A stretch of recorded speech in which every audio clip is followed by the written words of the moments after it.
রাজা রামমোহন রায় তখন বেশ ছোট। হঠাৎ করে তাঁর দাদা জগমোহন রায়ের মৃত্যু হয়।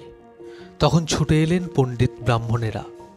জগমোহনের স্ত্রী অলকা মঞ্জুরিকে সেই ব্রাহ্মণ পণ্ডিতেরা এক প্রকার জোর করে তুললেন জ্বলন্ত চিতায়। সেদিন রামমোহন রায় অসহায় বৌদি অলকা মঞ্জুরিকে বাঁচাতে পারেননি, কিন্তু প্রতিজ্ঞা করেছিলেন এই বর্বর প্রথা তিনি সমাজ থেকে উচ্ছেদ করবেন।